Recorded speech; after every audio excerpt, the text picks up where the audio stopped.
नमस्कार दोस्तों, स्वागत है आप सभी का हमारे YouTube चैनल पे। दोस्तों, आपको पता होगा कि बोर्ड का एग्जाम नजदीक आने वाला है। आज हम लोग क्लास 12 का फिजिक्स का कुछ गेस क्वेश्चन को देखेंगे। लगभग 500 क्वेश्चन को देखेंगे। टाइम को ज़्यादा बर्बाद नहीं करेंगे क्योंकि हम लोग 1 घंटे के अंदर 500 क्वेश्चन को देखेंगे। ये फर्स्ट पार्ट होगा, दूसरा पार्ट में फिर 500 क्वेश्चन लाएंगे। आप 1000 क्वेश्चन देख के जाइएगा, आपका सारा का सारा जो है फिजिक्स का MCQ कंप्लीट हो जाएगा। चलिए, बिना टाइम को बर्बाद किए स्टार्ट करते हैं। पहला क्वेश्चन है 1/4πε0 का वैल्यू कितना होता है। ठीक है, एप्सिलॉन नॉट यहाँ पे छूट गया है। देखिए, एप्सिलॉन नॉट कुछ ऐसा होता है, इस प्रकार का होता है एप्सिलॉन नॉट। थोड़ा सा गौर से देखिएगा, ये है एप्सिलॉन नॉट, इस तरह का होता है एप्सिलॉन नॉट।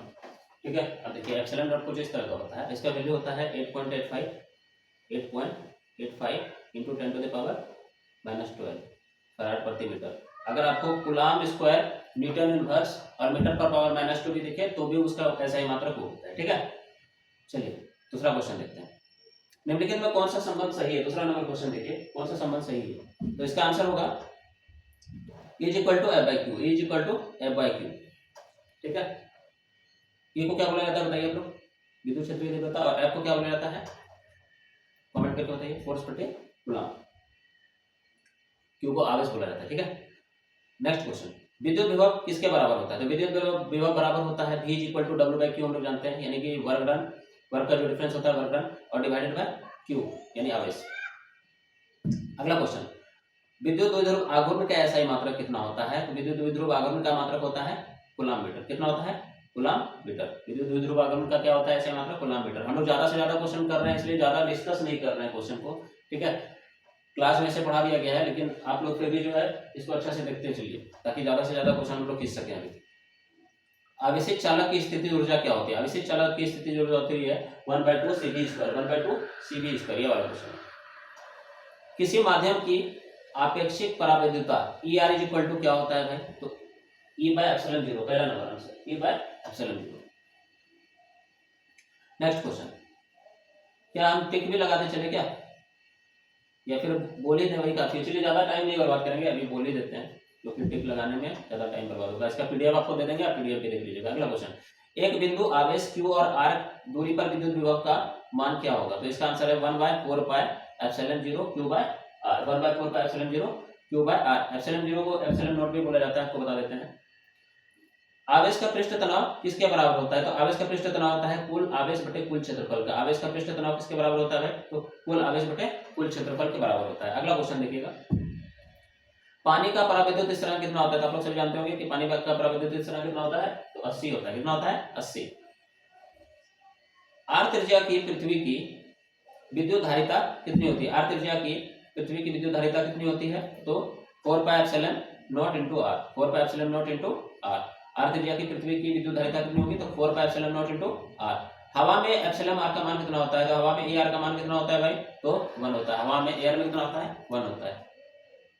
विद्युत क्षेत्र में एक आवेशित कण पर लगने वाले बल का मान कितना होता है? तो Q into E, Q into E, आवेशित कण पर लगने वाला बल। इसको क्वांटिफिकेशन ऑफ चार्ज भी बोला जाता है। आपको पता होगा कि क्वांटिमीकरण का सिद्धांत भी बोला जाता है, क्लास में इसको डिस्कस किया गया।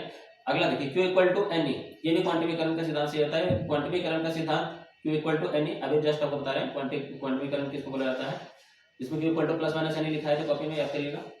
कौन सा n का संभव मान नहीं है? n का संभव मान 4.2 नहीं होगा। ठीक है, अगला क्वेश्चन, एक समांतर पट्टिका संधारित्र की धारिता के लिए कौन सा सही है?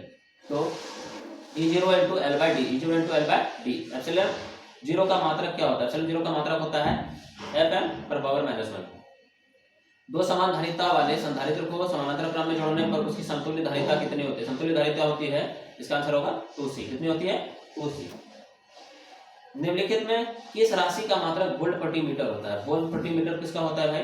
तो 1.6 इंटू 10 विद्युत फ्लक्स का, विद्युत फ्लक्स का। देखिए, थोड़ा स्पीड में चल रहा है ना, तो क्वेश्चन स्किप हो जाता है। विद्युत फ्लक्स का वोल्ट प्रति मीटर किसका होता है? विद्युत फ्लक्स का। अगला, AMU, 1 AMU का मान कितना होता है? आप बताइएगा। AMU का पूरा नाम क्या होता है? Atomic mass unit. आपको पता होगा, एटॉमिक मास यूनिट। इसका मान कितना होता है? कौन बताएगा? देखिए, 1.6 इंटू 10⁻⁻27 kg, 1.6 इंटू 10⁻⁻27 kg।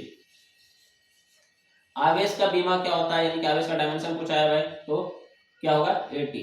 ठीक है, आई भी रहेगा, IT तो भी सही होगा। नेक्स्ट क्वेश्चन, आवेशित संधारित्र पर संग्राहक पट्टिका और संघनक पट्टिका के आवेशों का योग कितना होता है? तो 0 होता है। आवेशित संधारित्र पर संग्राहक पट्टिका और संघनक पट्टिका का योग कितना होता है? आवेशों का 0 होता है। आवेश का पृष्ठ तनक घनत्व जो होता है उसका मात्रक क्या होता है? तो coulomb metre inverse. Coulomb metre पर पावर -2, कूलाम मीटर पर पावर -2, इनवर्स नहीं, ठीक है। कूलाम मीटर पर पावर -2 या कूलाम बटे मीटर स्क्वायर, कूलाम बटे मीटर स्क्वायर या कूलाम मीटर पर पावर -2। नेक्स्ट, विद्युत द्विध्रुव की निरक्षी स्थिति में विद्युत विभव का व्यंजक कितना होगा? निरक्षी में पूछ रहा है भाई, तो निरक्षी में कितना होता है हम लोग जानते हैं 1/4πε0 × P cos θ by r square, P cos θ by r square, पहला वाला ऑप्शन। किसी गोले पृष्ठ के अंदर प्लस क्यू आवेश रख दिया जाए तो संपूर्ण पृष्ठ निकालने वाला विद्युत फ्लक्स कितना होगा? इसका आंसर है Q/ε0, Q/ε0, ठीक है। गोले में पूछेगा तो Q/ε0। नेक्स्ट क्वेश्चन न्यूमेरिकल है, इसके बाद में देखेंगे। देखिए न्यूमेरिकल से इसको बनाते चलेंगे, अभी खाली जो है हम लोग सब्जेक्टिव देखते जा रहे हैं कि बिना न्यूमेरिकल का कौन कौन सा क्वेश्चन है एमसीक्यू में। 28 नंबर क्वेश्चन देखिए, किसी विद्युत को एक समरूपी विद्युत क्षेत्र में रखा जाता है तो उसका परिणामी विद्युत बल क्या होगा? तो इसका आंसर है हमेशा 0 होगा। विद्युत द्विध्रुव को एक समरूपी विद्युत रेखा में रखा जाएगा तो उसका परिणामी विद्युत क्या होगा? बल, तो हमेशा 0 होगा। एक ही पदार्थ के धातु के 2 गोले ए और बी दिए गए हैं, ठीक है। पहला जो है, एक पे क्यू आवेश दिया गया है प्लस चार्ज, और दूसरे पे क्या दे दिया है? माइनस चार्ज, प्लस चार्ज दे दिया है, और दूसरे पर माइनस चार्ज आवेश दे दिया है। तो पूछता है कि इसमें से क्या रिएक्शन होगा? तो बताइए। इसमें होगा बी का द्रव्यमान बढ़ जाएगा। क्या होगा? बी का द्रव्यमान बढ़ जाएगा, बी का द्रव्यमान बढ़ जाएगा। नेक्स्ट क्वेश्चन, किसी वस्तु पर आवेश का क्या कारण होता है? तो आपको पता होगा कि आवेश का क्या कारण होता है? प्रोटॉन का हस्तांतरण, सॉरी इलेक्ट्रॉन का हस्तांतरण। क्या होता है? इलेक्ट्रॉन का हस्तांतरण। इलेक्ट्रॉन का जब हस्तांतरण होता है तो आवेश का वो कारण होता है, आपको पता होगा, ठीक है। The flow of electron is called as charge, class में बताया, flow of electron is called as charge, ठीक है। कूलाम बल है, कूलाम किसका बल है? तो केंद्रीय बल और विद्युत बल दोनों का है। कूलाम किसका बल है? विद्युत बल और केंद्रीय बल, ठीक है। नेक्स्ट क्वेश्चन, यदि इलेक्ट्रॉन का द्रव्यमान m और आवेश e लिया जाए तो यह विरामावस्था v वोल्ट में गुजरे तो इसका ऊर्जा क्या होगा भाई? तो होगा ev, इलेक्ट्रॉन वोल्ट, ठीक है। दो आवेशों के बीच की दूरी दुगुनी करने के बीच का बल क्या हो जाता है? तो चौथाई हो जाता है। दो आवेशों का बीच का दूरी को दुगुना कर देंगे, दो आवेशों का बीच का दूरी को दुगुना कर देंगे तो इसका बल क्या हो जाएगा? चौथाई हो जाएगा, ठीक है। मुक्त आकाश, फ्री स्पेस की पराविद्युतता E0 का वैल्यू कितना होता है? तो 8.85 × 10⁻⁻12 फैराड मीटर इनवर्स। क्या फैराड प्रति मीटर भी रहेगा? तो आपको बताया ना कि एप्सिलॉन नॉट का वैल्यू कितना होता है? तो 8.85 × 10⁻⁻12, यही, ठीक है। सी नंबर ऑप्शन जो दिया गया है। तो अगर यहाँ पे कूलाम स्क्वायर न्यूटन इनवर्स और मीटर पर पावर -2 भी रहेगा ना, तो भी उसका वैल्यू वो सही रहेगा। या फिर coulomb square divided by newton into metre square में रहेगा, वो भी सही होगा, ठीक। चलिए नेक्स्ट क्वेश्चन, एक विद्युत द्विध्रुव के केंद्र से 100 सेंटीमीटर की दूरी पर दो बिंदु ए और बी स्थित है। ए अक्षीय बिंदु है जबकि बी निरक्षीय बिंदु। विद्युत क्षेत्र की तीव्रता ए और ई है, तब बी की तीव्रता क्या होगी? तो -E/2। क्या होगी? -E/2। 35 क्वेश्चन हम लोग देख लिए। अब आते हैं 36वां क्वेश्चन पे, चलिए गौर से देखते चलिएगा।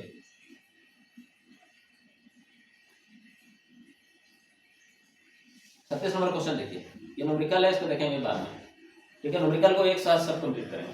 37वां नंबर क्वेश्चन देखिए, पी आघूर्ण वाला एक विद्युत द्विध्रुव ये तीव्रता वाले विद्युत क्षेत्र में रखा जाता है, उस पर लगने वाला टॉर्क क्या होगा? टॉर्क इक्वल टू क्या होगा? P × E। इलेक्ट्रॉन वोल्ट किसके द्वारा मापा जाता है? विभवांतर के द्वारा इलेक्ट्रॉन वोल्ट मापा जाता है। इलेक्ट्रॉन वोल्ट किसके द्वारा मापा जाता है? तो विभवांतर के द्वारा मापा जाता है इलेक्ट्रॉन वोल्ट को, याद रखिएगा। 38 नंबर क्वेश्चन देख रहे हैं लोग, ठीक है। अगला क्वेश्चन, अर्धचालक में विद्युत चालकता के लिए क्या उत्तरदायी है? अर्धचालक में विद्युत चालकता के लिए इलेक्ट्रॉन और होल दोनों का इंपॉर्टेंस होना चाहिए, ठीक है। अर्धचालक में विद्युत चालकता के लिए क्या इंपॉर्टेंट है? तो इलेक्ट्रॉन और होल दोनों का होना इंपॉर्टेंट है। नेक्स्ट क्वेश्चन, हम लोग जल्दी जल्दी से इसलिए कर रहे हैं बिना क्योंकि हम लोग ज्यादा से ज्यादा क्वेश्चन को कर सकें, ठीक है। इसलिए इसको जल्दी जल्दी किया जा रहा है ताकि 1 घंटे के अंदर हम लोग 500 क्वेश्चन को कर सकें कम से कम। अगला क्वेश्चन देखिएगा, 41 नंबर, ठीक है।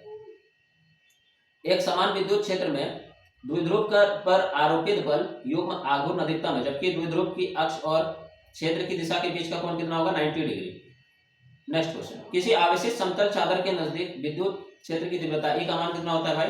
तो σ/2 ε0। इसको क्या बोला जाता है? ये वाला को क्या बोला जाता है? सिग्मा, ठीक है।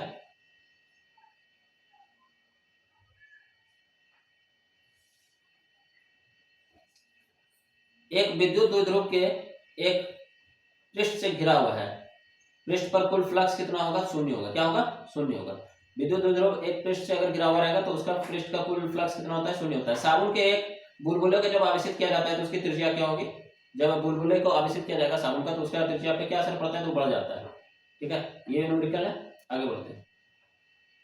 47 नंबर क्वेश्चन देखिए। 45 उतना इंपॉर्टेंट नहीं है, 45 यहाँ पे 2 बार ले लिया गया है। ठीक है, आगे बढ़ते हैं। ये दोनों में कोई भी इंपॉर्टेंट नहीं है।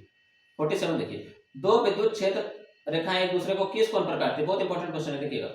दो विद्युत क्षेत्र की रेखाएं जो एक दूसरे को किस कोण पर काटती है? तो याद रखिएगा हमेशा इसका आंसर कि ये कभी नहीं काटती है एक दूसरे को। विद्युत क्षेत्र की रेखाएं एक दूसरे को कभी नहीं काटती है, किसी भी एंगल पर नहीं काटती है। अगला क्वेश्चन, किसी आवेशित खोखले गोलाकार चालक के भीतर विद्युत तीव्रता का मान कितना होता है? यानी कि आवेशित खोखला गोला का जो चालक रहेगा, ठीक है, उस पर जो मान कितना रहेगा? हमेशा विद्युत क्षेत्र की तीव्रता का मान हमेशा रहता है 0। कितना रहता है? 0। 3 संधारित्र जिसमें प्रत्येक की धारिता C है, श्रेणी क्रम में जोड़ा गया है। किसमें जोड़ा गया है? श्रेणी क्रम में जोड़ा गया है। तो परिणामी धारिता क्या होगी? परिणामी धारिता होगा C/3। आपको पता होगा, इसको बताया गया क्लास में। दो सेल को जिनके विद्युत भागबल E1 और E2 आंतरिक प्रतिरोध R1 और R2 समानांतर क्रम में जोड़ा गया, तो इसका समतुल्य विद्युत भागबल कितना होगा? तो इसका आंसर है E1 R2 plus E2 R1 divided by R1 plus R2। फिर से देख लीजिए, E1 R2 plus E2 R1 बटे R1 प्लस R2। आवेश का सही मात्रा कितना होता है? सबको बताइए। आवेश का सही मात्रा आपको पता होगा, कूलाम होता है। क्या होता है? कूलाम। स्थिर विद्युत आवेशों के बीच लगने वाला बल किस नियम से दिया जाता है? स्थिर विद्युत आवेशों के बीच लगने वाला जो बल है वो कूलाम के नियम से दिया जाता है। किसके नियम से दिया जाता है? कूलाम के नियम से। एक शीशे की छड़ को हवा संधारित्र के दो पहियों के बीच घुराया जाता है, तो इसकी धारिता क्या होगी? इसकी धारिता बढ़ेगी। ठीक है, एक कूलाम आवेश बताइए जल्दी से, ऑप्शन को देखिए। 3 × 10⁻⁹। स्थिर विद्युतीय क्षेत्र किसके बराबर होता है? तो ये बराबर होता है संरक्षीय। ये क्या होता है? संरक्षीय होता है, संरक्षी के। ठीक है, अगला क्वेश्चन, समानांतर प्लेट संधारित्र की प्लेटों के बीच परावैद्युत पदार्थ डालने पर संधारित्र की धारिता क्या होती है भाई? तो बढ़ती है। समानांतर प्लेट में क्या होती है? बढ़ती है। नेक्स्ट, एक समानांतर प्लेट संधारित्र की प्लेटों के बीच अवरक की एक पतली प्लेट रख देंगे। अगर अवरक का एक पतला प्लेट भी रख देंगे तो क्या हो जाएगा? बढ़ेगा ही। ठीक है,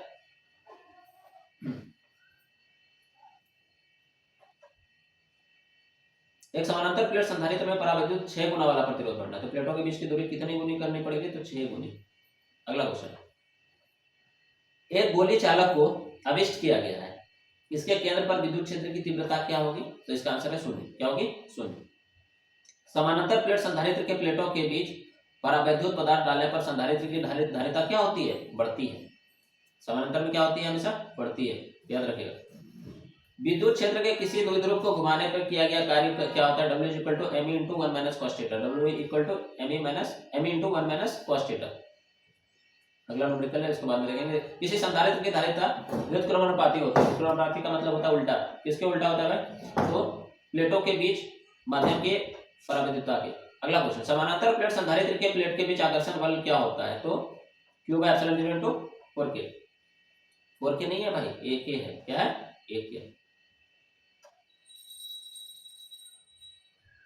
65 और 66।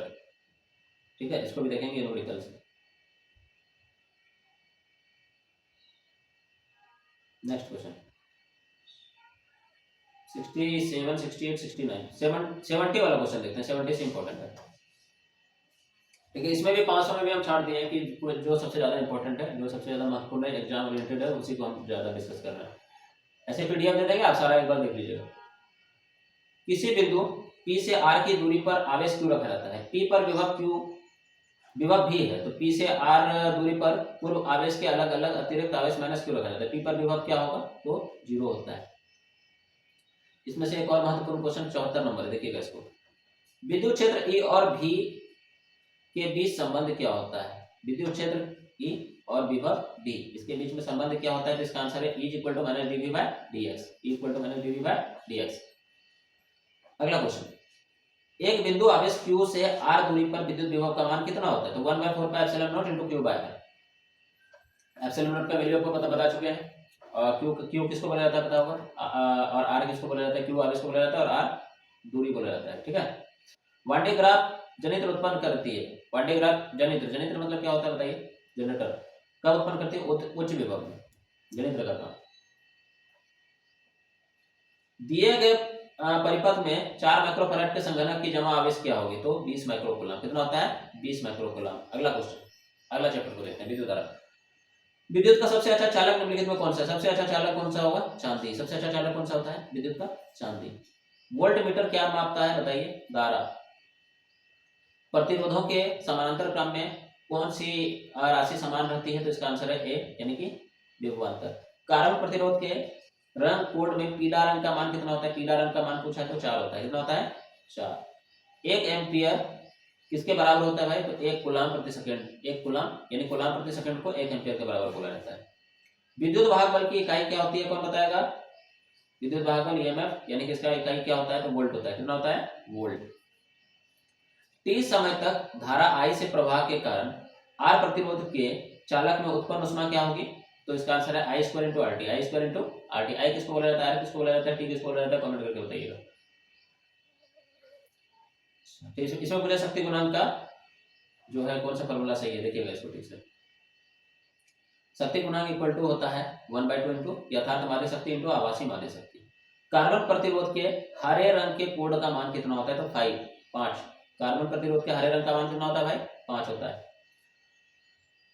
पदार्थ की प्रतिरोधकता के लिए निम्नलिखित में कौन सा सही है। पदार्थ की प्रतिरोधकता के लिए हम जानते हैं इसको क्या बोला जाता है, बताइए। इसको बोला जाता है रो। क्या बोला जाता है, रो। रिपीट टाइप का देखना, इसको रो बोला जाता है। Rho equal to R A by L. विभव प्रवणता किसके बराबर होती है, विभव प्रवणता बराबर होती है dV बाय dx के। विद्युत प्रतिरोध की शक्ति होती है, विद्युत प्रतिरोध की शक्ति I स्क्वायर बाय आर। धारिती प्रतिघात होता है, धारिती प्रतिघात किसके बराबर होता है, 1/WC। कार्बन प्रतिरोध के कलम को लाल रंग के का मान जो होता है कितना होता है भाई, बताइए, 2। 1 किलोवाट प्रति घंटा का मात्रक यानी कि किलोवाट प्रति घंटा का मात्रक क्या होता है, kWh जो लिखा हुआ है इसका है किलोवाट प्रति घंटा, यानी कि इसका मात्रक क्या होगा, बताइए। तो विद्युत धारा का क्या होगा, बताइए आप लोग। विद्युत धारा। एम्पियर का प्रतिरोध क्या होता है, एम्पियर का प्रतिरोध क्या होता है, कम होता है, बड़ा होता है, बहुत कम होता है, बहुत बड़ा होता है, तो बहुत कम होता है। 1 वोल्ट किसके बराबर होता है, तो 1 जूल प्रति कूलाम या 1 जूल कूलाम इनवर्स का, ठीक है। विद्युत परिपथ की शक्ति होती है, विद्युत परिपथ की शक्ति होती है I square by R. 96 number, 97 number तो न्यूमेरिकल है, 97 भी न्यूमेरिकल है, इतना इंपॉर्टेंट नहीं है। 98 नंबर देखिए। विद्युत हीटर में जिस तत्व का व्यवहार किया जाता है, बहुत इंपॉर्टेंट है। तो विद्युत हीटर में किसका प्रयोग किया जाता है, नाइक्रोम। निक्रोम लिखा गया, नाइक्रोम होगा, ठीक है। शोषित विद्युत ऊर्जा किसके बराबर होती है भाई, तो विभवांतर के वर्ग के समानुपाती होते हैं, विभवांतर के वर्ग के समानुपाती होता है। विद्युत ब्रिज से क्या मापा जाता है, तो उच्च या निम्न प्रतिरोध मापा जाता है, उच्च या निम्न प्रतिरोध मापा जाता है। 100 क्वेश्चन अभी हम लोग कंप्लीट कर चुके। अगर आपको ये सेशन अच्छा लग रहा होगा तो बताइएगा, हम नेक्स्ट वीडियो में लेकर के आएंगे ताकि आपका ज्यादा से ज्यादा क्वेश्चन को कवर कर सके। 500 क्वेश्चन हम लोग पहला पार्ट में खींचेंगे, दूसरा पार्ट में फिर जो है 500 क्वेश्चन यानी 1000 क्वेश्चन हम लोग करेंगे। उसके बाद आपको इसका पीडीएफ दे देंगे, एक भी क्वेश्चन मिस नहीं होगा, ठीक है। जिसका 30 नंबर का ऑब्जेक्टिव होगा, तो 30 में से 25-26 तो यहाँ से देखने के लिए मिल जाएगा, 20 से 25 तो आपको इसमें 20,000 में से देखने के लिए मिल ही जाएगा, क्योंकि मैक्सिमम सभी क्वेश्चन को इसमें कवर कर लिया गया है। जो सबसे इंपॉर्टेंट जो बुक था उसी से हम इसको लिए हैं। और अगर आप चाहते हैं कि फिर इसका दूसरा पार्ट बनाएं, तीसरा पार्ट बनाएं, या फिर सबको कंबाइन करके बनाएं 1000, तो आप लोग कमेंट करके बताइएगा कि किस प्रकार से बनाएं, ठीक है। चूंकि हम ज़्यादा डिस्कस इसलिए नहीं किए क्योंकि अभी समय का बहुत अभाव है, बच्चे लोग के पास समय का बहुत अभाव भी चल रहा है, बहुत महत्वपूर्ण टाइम चल रहा है, एग्जाम का नज़दीक पे पहुंच गया सब, इसलिए जल्दी से जल्दी बिना डिस्कस किए, बहुत कम पॉइंट को डिस्कस किए हम लोग आगे बढ़ते जा रहे हैं ताकि आप लोग को ज़्यादा से ज़्यादा रिविजन हो सके, ठीक है। ये फिजिक्स का बना है, इसी तरह से केमिस्ट्री का, मैथ का, बायो का और हर सब्जेक्ट का बना देंगे ऑब्जेक्टिव। उसके बाद सब्जेक्टिव का भी डिस्कस करेंगे एक एक करके, जल्दी से जल्दी। 31 तारीख के भीतर ही हम लोग ज़्यादा से ज़्यादा करने की कोशिश करेंगे। आप लोग कमेंट करिए, वीडियो ज़्यादा से ज़्यादा शेयर करिए, जितना ज़्यादा शेयर होगा उसके साथ और भी वीडियो बनेगा, ठीक है। धन्यवाद, मिलते हैं अगले वीडियो में।